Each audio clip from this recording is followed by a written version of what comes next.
He always arrived at exactly 8 p.m. The staff at the luxurious Lumiere restaurant knew his schedule better than their own break times. The doorman, the servers, even the chefs, everyone straightened subtly the moment he stepped inside, though he never demanded attention or respect. It was simply the quiet magnetism of a man who carried both wealth and sorrow on his shoulders. Maxim Leonev. A deaf billionaire. The most private man in the city. He moved through the entrance with a composed elegance, every gesture precise and restrained, as if he were constantly navigating a world made of fragile glass. Silence had been his companion for 7 years now, ever since the car accident that stole not only his hearing but also the fiancée he had planned to marry. After that tragedy, no amount of money, applause, or business success could fill the cavern that opened inside him. People thought he was cold. They whispered he was arrogant. But the truth was simpler. Soundless loneliness had folded itself around him like armor. He always chose the same table, the one by the far window, where soft golden light pooled like honey on the white tablecloth. From there, he could watch the city lights flicker and fade into the night. He ordered the same meal, sea bass with lemon cream sauce, truffle risotto, and a single glass of red wine.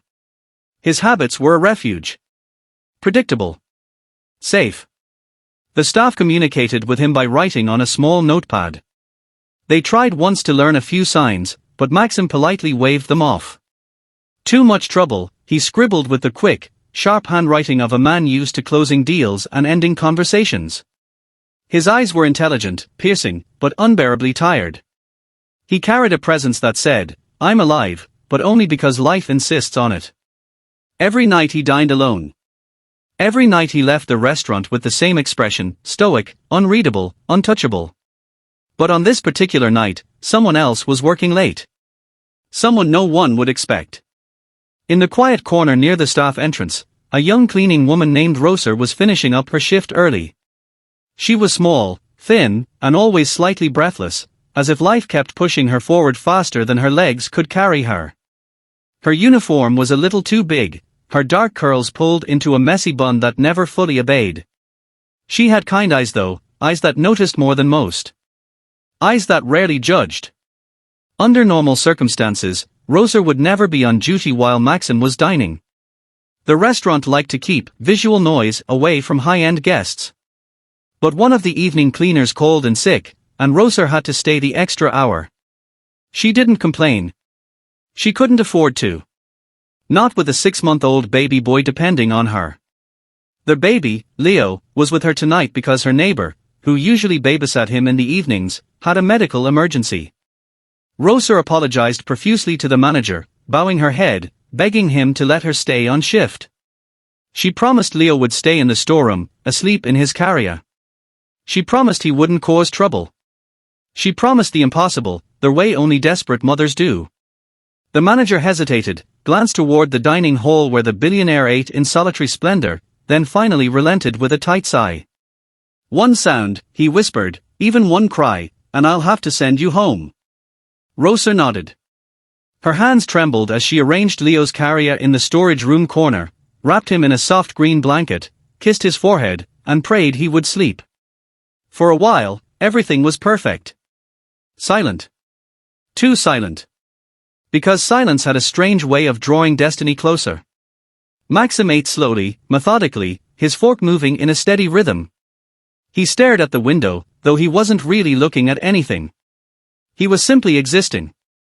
A man who lived in the world but no longer felt part of it.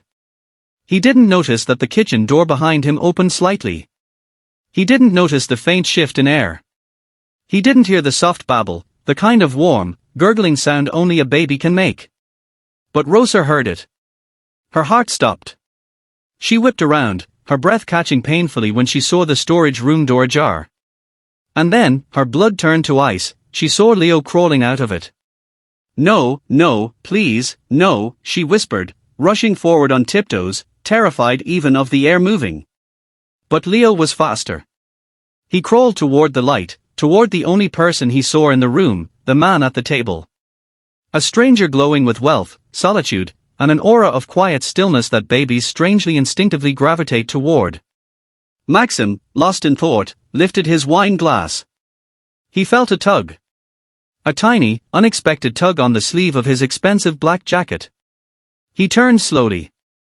And there he saw, blinking with wide, innocent eyes, a baby boy holding onto his arm as if he had discovered a new treasure.